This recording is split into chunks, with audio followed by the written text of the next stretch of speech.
नमस्कार आप सभी, मेरा नाम है शुभ यादव एडवोकेट और मैं आप सभी के लिए लीगल एडवाइस वीडियोस अपलोड करता हूं, जो कि आप सब लोग उसको लाइक करते हैं, पसंद करते हैं, शेयर करते हैं और सब्सक्राइब भी करते हैं। अब तक नहीं किया है तुरंत कर लीजिए और दूसरे लोगों तक भी जानकारी को जरूर शेयर करिएगा। देखिए, बहुत ज़्यादा पति जो है वो हमसे सवाल पूछते हैं कि सर हमारी पत्नी हमें तलाक देना नहीं चाहती है, लेकिन हम उसको तलाक देना चाहते हैं क्योंकि अब संभव नहीं है।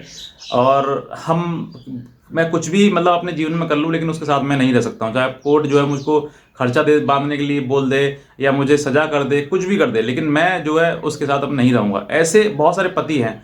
तो मैंने सोचा था कि मैं आज आपको यही बात बताऊं कि वाकई आप जो तलाक मांगते हैं, तो क्या अगर आपकी मर्जी, आपकी पत्नी की मर्जी आपके तलाक देने की नहीं होगी, या फिर पत्नी चाहती है और पति की मर्जी तलाक देने की नहीं है, तो क्या आपको तलाक मिलेगा या फिर नहीं मिलेगा। तो आज आप इस वीडियो पर गौर दीजिएगा और पूरी वीडियो जरूर देखिएगा, ताकि और भी जानकारी आपको मिल सके। क्योंकि कहीं ना कहीं मैं छोटी छोटी जानकारी जो है वो बीच में भी वीडियो को देता हूँ।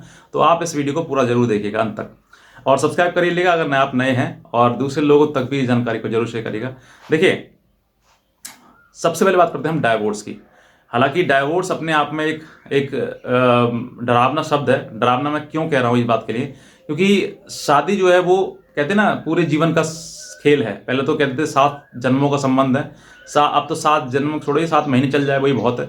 वरना 7 महीने में कई बार टूट जाते हैं रिश्ते। ऐसा हो गया जैसे कि लड़का लड़की होता है ना, गर्लफ्रेंड बॉयफ्रेंड टाइप से। सुबह बात हुई, शाम को ब्रेकअप, तो ऐसी चीज़ें होती हैं। बहरहाल, डाइवोर्स का जो प्रोसीजर है वो ये है कि आप ये सोचते हैं कि पत्नी अगर मेरी डाइवोर्स नहीं देगी तो मेरा मतलब डाइवोर्स नहीं होगा। देखिए, डाइवोर्स फाइल करने से पहले आप ऐसी जो मन में भ्रामक जो चीज़ें सोचते हैं, ऐसा मत सोचिएगा। सबसे पहले मैं आप बात बताना चाहूँगा, क्योंकि मैं पूरा एक्सप्लेन करना चाहूँगा। पहले आप बता देना छोटी सी बात है कि आप जब भी डाइवोर्स के लिए अप्लाई करते हैं, तो डाइवोर्स आप पत्नी से नहीं मांगते हैं, आप कोर्ट से मांगते हैं। क्यों? क्योंकि आपके ऊपर वो क्रूअल्टी, आपके ऊपर वो चीज़ें इतनी हावी हो गई हैं कि अब आपका जीना या फिर रहना उसके साथ में संभव नहीं है। जब संभव नहीं है तो कहीं ना कहीं मन में ये चीज़ें आती हैं कि मुझे इससे तलाक लेना चाहिए, इससे डाइवोर्स लेना चाहिए, इससे अलग होना चाहिए। अब बहुत सारे ऐसे पति भी हैं या पत्नियां भी हैं, क्योंकि जो केस करने के बाद उन्होंने आज तक तलाक तो नहीं लिया, लेकिन एक दूसरे के साथ रह भी नहीं रहे हैं।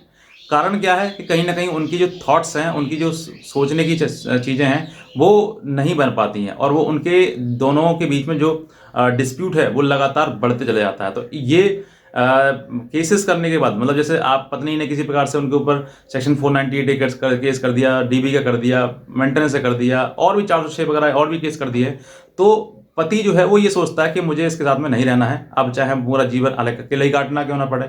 तो ये जो सोच लेते हैं वो बिना तलाक लिए हुए भी अलग रहते हैं। तो उनको तलाक की मतलब ज़रूरत तो है, लेकिन फिर भी वो ऐसा ही जीवन व्यतीत करते हैं जैसे उनके वो तलाकशुदा हैं।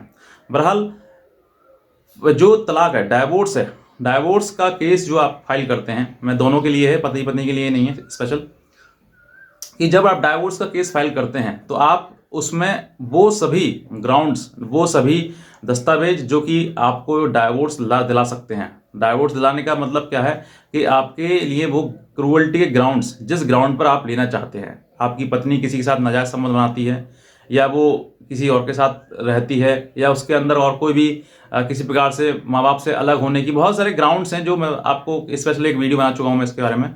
तो अगर उन सभी ग्राउंड्स में से कोई एक भी ग्राउंड फुलफिल होता है अकॉर्डिंग टू द सिचुएशन, तो आपको कोर्ट जो है वो डाइवोर्स ग्रांट करेगी। अब बहुत सारे लोग पति ये भी सोचते हैं सर हमारी पत्नी दे दे। अरे भाई, अगर पत्नी आपकी नहीं देना चाहती है डाइवोर्स आपको, तो ऐसा तो नहीं है कि आपको डाइवोर्स नहीं मिलेगा। क्योंकि अगर आपकी पत्नी डाइवोर्स देना चाहती है आपके लिए, तो आप तो आउट ऑफ कोर्ट भी ले लेते। आपको क्या जरूरत पड़ती है कोर्ट के जाने की।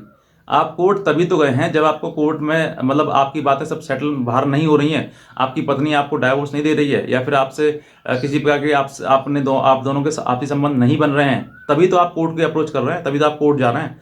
तो आपके मन में जो ख्याल है, जो मतलब गलत धारणा है कि भाई कोर्ट में हमें, अगर हम डाइवोर्स का केस फाइल कर देते हैं और पत्नी हमें नहीं देगी, डाइवोर्स नहीं देगी, तो हमें डाइवोर्स मिलेगा ही नहीं, ऐसा नहीं है। आप सिर्फ और सिर्फ ये फोकस करिए कि जो मेरे साथ हुआ है, दोनों की बात कर रहा हूँ, पति पत्नी की, जो मेरे साथ हुआ है, और क्या मेरे पास सफिशिएंट एविडेंस है।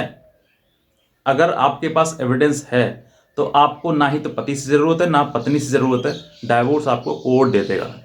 नहीं देगा मतलब कि जैसे आप सोचते हैं कि सर वो नहीं आती है या फिर वो मना करेगी, तो ऐसा नहीं है कि कोर्ट उससे पूछेगी आप डाइवोर्स देना चाहते हैं, अगर नहीं देना चाहते हैं तो ठीक है हम पति को नहीं देंगे, ऐसा नहीं होता है। आप सिर्फ और सिर्फ उस क्रूअल्टी पर ध्यान दीजिए जिस क्रूअल्टी के आधार पर आप पत्नी से या पति से तलाक लेना चाहते हैं। अगर आपने उस क्रूअल्टी पर ध्यान दिया और कोर्ट के सामने ये बात प्रूफ कर दी कि हाँ वाकई इनके साथ में ऐसी क्रूअल्टी हुई थी और इसके आधार पर ये डाइवोर्स लेना चाहते हैं, तो कोर्ट आपको बिना उससे पूछे हुए और उस लड़की को फटकार या लड़के को फटकार भी लगेगी, आपको डाइवोर्स ग्रांट कर दी जाएगी। ये आपके लिए समझने की वाली बात है। और इस तरीके की गलत धारणा जो अपने मन में रखते हैं कि भाई हमें तलाक नहीं मिलेगा, हमारी पत्नी तलाक नहीं देगी, तो ऐसा नहीं है। आप कोर्ट में सिर्फ और सिर्फ इन चीज़ों का ध्यान रखिए कि आपने जिस क्रूअल्टी के आधार पर पत्नी से डाइवोर्स मांगा है, मतलब उससे तलाक मांगा है, तो उस ग्राउंड पर आपके पास कितना एविडेंस है, कितने अच्छे से आप उस ग्राउंड को प्रूव कर सकते हैं, कितने अच्छे से ऑनरेबल कोर्ट को कन्विंस कर सकते हैं। अगर आपने कन्विंस कर दिया, कोर्ट को प्रूव कर दिया आपने बाकी कि हाँ इनके साथ में इस तरह की क्रूअल्टी हुई थी, तो आप 100% आपको तलाक मिल जाएगा। आपको किसी पति या पत्नी से तलाक के लिए मतलब भीख मांगना या फिर तलाक के लिए बोलना कि वो नहीं दे रही है या फिर नहीं दे रहा है और हमारा नहीं होगा, ऐसा गलत है, ऐसा गलत सोचते हैं आप। सेक्शन 13A या 13B तो आपका दोनों समझौता के आधार पर हो जाएगा, लेकिन 13A में जब फाइल करते हैं तो आपको विशेष रूप से इन्हीं चीज़ों का ध्यान रखना है।